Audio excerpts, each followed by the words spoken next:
Video anauba amaga yengminarase ado ngasigi video sidi akoigi relationship manifestations hai tare ko relationship manifestations se husband wife ki mari nuai taba gumba laina ko weak oi ba haira sine ko hadi shon ba hai tare ko ngate antana sum nuai na taba ko taba adum basu laire adi amuhe na hadi mari do che na bagi damakta hadi sigi manifestation se to bibe yani ko aduga kaino khatangi wana taba husband wife khatangi sunat tabida atopa akoigi hauzik sum khangnaraga leiba mi ngate ngata na hai tare ko hadi macha macha da sum nuai na taba do adumba mayam ju improve oina bagi damakta sigi manifestation se haipetang try to bio ko adu changdaba potlam sing se haipetang hairake ko kwai first ko cinnamon stick khangina ko sisa koigi kaino se dalchini machet ama hai tare ko sugumba matek ama lobira se chawgera pikkera ka shukai de ko smaina macha ama lobira ni ko aduga lang angangba ma si machu or si ka shukai de ko pura angang burta jo ko shukai de ko sut angangba gumba hai tare ko ani ahum la manga ra kenom phai biro si se sima leire aduga chini khatanga lo si ko mamangi da hai da sugar manifestation gumba tawgi ba duga so hai pet manare ko jar da chini macha ma khatang ka chini khatang hai tare ko jar macha ma da chini kara hai de jar makhum pan bo oro si letre na khala se ba si letra ga de mu kai taw ba ya ga da ge hai kan so akoi gi transparent bottle gumba lai na ko adum ba do or shwe ko transparent de o hello to crystal or ga de amoina phare ko crystal se adu si se akoi si letre na khala se mo ata di cham cham ba tengkot ama da tawra ko tengkot ama kum phajana che na khumjalaga si thambi be yai ko adu akoina khoi first ta tawgada se kaino hai kan se da ko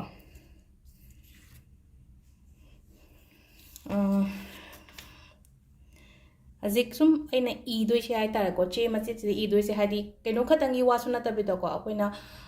settle down tawninge hadi perfect partner gumba su lakte kain khala se ba hadi asida hadi partner aphaba manifest to su ka shukai deba ado sida ha petang e re koina ko hadi sida ko I'm looking for a healthy and abundance in this relationship ko hadi sigi relationship sida I do nuai na chet na hadi healthy oina hai ta relationship se yam tina strong oina leiba pamba gi damakta ne sida hai se ko maitron do rum ige su biu ko hadi sigi relationship da I nengzari se sigi relationship ta nuai ai phana panba hai tare ko adumai na maitron di ige ga do se itam tam na se screenshot log biro ko I'm looking for a healthy and abundance in this relationship with this person ko hadi aina maming hapninga ga di with this Mr. A or B ko adumai to ha pe ko ado kamai to oda ge sigi cinnamon stick se log birani ko roll tawsala se baje sain toroga ahamba kaino ni ko se ai technique ani hum hairak ke ko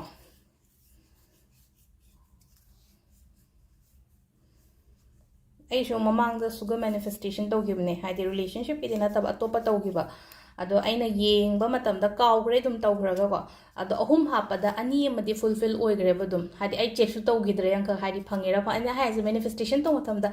tawraga keno tawraga hadi kauthoku haise hadi dum khalaga leitaba aina si ni gi bani ko na ado aina na no mang khak sigi jar se thibada aina si se lei gi bani ko tawraga taw matam sida hadi ngasai aina ai gi chit myam da lothoko matam da ahum hapada ani amadi fulfill oigiba kuiram bado maka adudana hai tare amadi oidri ko amada ate ahum iosida amadi ahum iosida amamdi keno tawde do sigi keno se ko kogi chini gi marak sida ko sweetness lakna bagi damakta ni da relationship to da chile ko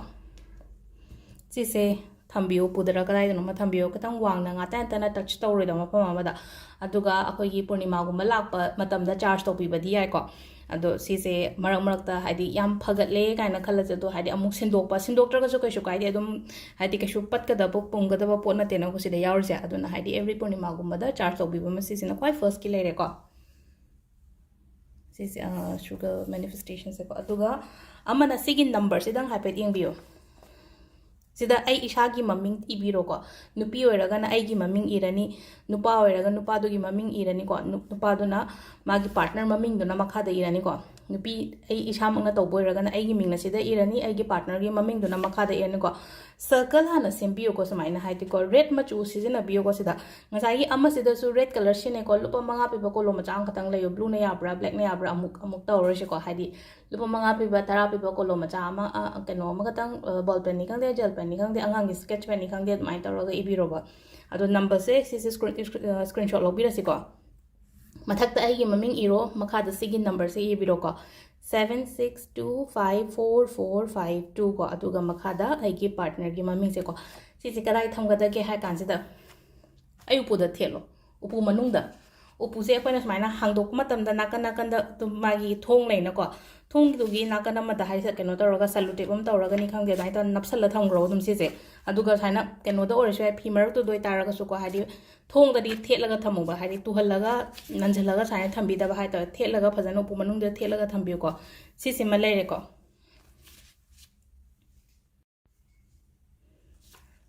अदुगा I symbol अमगा हाइजरके को सिन मनिंग सिदा दुम येगे symbol से स्माइना 0 दौना म कोनबिरो को दुगा मखादा line अमा चिंगा अनि स्माइन तौरगा सिगी symbol से आइगी ओइ थंबगी खुदांग गुंबदा इबीबा हाइ तारे को ओइ थंबगी खुदांग सिदा अदुम हाइ तारे को रिलेशनशिप से फगट्री फावबा अदुम इबीबा हाइ तारे नत्रगा अफब रिलेशनशिप अमा लाक्ट्री फावबा हाइ तारे को सिगी सिंबल से अखोइना अदुम साइ गुंबदा येकपा याइ को कमाइना येकतोनो सिदा हाइना तौरगा हाइदि सर्कल अमा लेरे मखादा लाइन अमा चिंगदरे जस्ट स्माइन तौरगा को अदो सिसे म तौबे अहुम से हाइ तारे को ngasi गोइना रिलेशनशिप मैनिफेस्टेशन तौबो कोपा सुम पावगो फाउना गिदबा खोतबो गुगुंबा सुम लैना को नुंगाइना गिदबा प्रॉब्लम मचा अमदगे अदो सिसे अइना सि तौजबे याइ बसि तौरगा येंबियो को मैम थैंक यू